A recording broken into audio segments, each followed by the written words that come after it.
Okay အားလုံးမင်္ဂလာပါခင်ဗျာကျွန်တော်ဒီနေ့ပြောပြပေးချင်တာကကျွန်တော်တို့ပြတ်သွားတဲ့ဖုန်း contact တွေကျွန်တော်တို့ဘယ်လိုပြန်ယူလို့ရနိုင်မလဲဆိုတဲ့နည်းလမ်းလေးကိုကျွန်တော်ပြပြပေးချင်ပါတယ်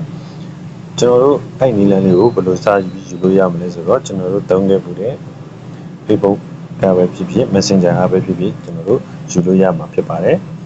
ကျွန်တော်အဲ့နည်းလမ်းလေးတစ်မျိုးကိုကျွန်တော်လုပ်ပြပေးသွားမှာဖြစ်ပါတယ်ကျွန်တော်တို့အကြောင်းမျိုးကြောင့်ဖုန်း contact တွေပြတ်သွားတာပဲဖြစ်ဖြစ်မေ့သွားတာပဲဖြစ်ဖြစ်ကျွန်တော်တို့က Facebook ကြီးကစသုံးကြတဲ့ကျွန်တော်တို့ရဲ့ contact တွေကိုအလုပ်လုပ်ထားတာဖြစ်တဲ့အတွက်ကျွန်တော်တို့ Facebook ထဲမှာလည်းဒီကိုပြန်ရှာလို့ရပါတယ်ခင်ဗျာဟုတ်ကဲ့ဒါဆို video လေးစလိုက်အောင်ပါခင်ဗျာကျွန်တော်တို့အရင်ဆုံး Facebook နဲ့ဆံပြပါမယ်ကျွန်တော် Facebook ထဲကိုဝင်လိုက်ပါကျွန်တော် Facebook ထဲကိုဝင်လိုက်ပြီဆိုလို့ရှိရင်ပထမဆုံးဒီ profile နဲ့ကိုဝင်တဲ့ setting လေးကိုတစ်ချက်နှိပ်ပါအဲ့ဒီမှာအပေါ်ဆုံးလေးမှာ personal details ဆိုတာလေးရှိပါတယ် personal detail လေးကိုတစ်ချက်နှိပ်ပါမယ်ခင်ဗျာ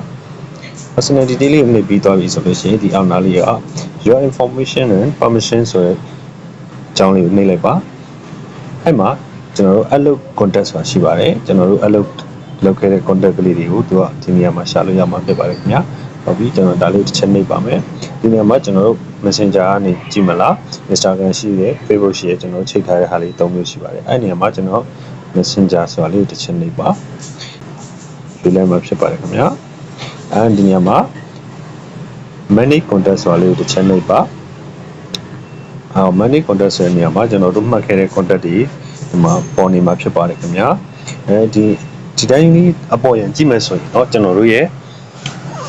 ဖုန်းနံပါတ်ကလေးတွေကသူကနောက်ဆုံးနှလုံးလေးနဲ့ပဲပေါ်နေမှာဖြစ်ပါတယ်အဲ့ဟာလေးကိုကိုသိချင်တဲ့ဟာလေးကိုတစ်ချက်ထောက်လိုက်မယ်ဆိုလို့ရှိရင်သူရဲ့ဖုန်းနံပါတ်အပြည့်စုံလေးနဲ့လာပြီးပြပေးမှာဖြစ်ပါတယ်ဟုတ်ကဲ့ဒီနည်းလမ်းလေးကလွယ်ကူပါတယ်မသိတဲ့သူတွေအတွက်ဒါခက်ခဲတာဖြစ်ပါတယ်ခင်ဗျာဟုတ်ပြီကျွန်တော်တို့တချို့ကကြတော့ Facebook ကဝင်လို့မရတော့တဲ့အနေထား Messenger ပဲ login ဝင်ထားမိတဲ့အနေထားမျိုးမှာဘယ်လိုရှိပြန်ယူလို့ရမလဲဆိုရင်ကျွန်တော် Messenger တွေကိုတစ်ချက်ဝင်မယ်ပြီးရင်ကျွန်တော်တို့ setting လေးကိုသွားမယ် setting တွေကိုသွားပြီးလို့ရှိရင်ကျွန်တော်တို့အောက်ဆုံးက personal details ဆိုတာလေးတစ်ချက်နှိပ်ပါခင်ဗျာ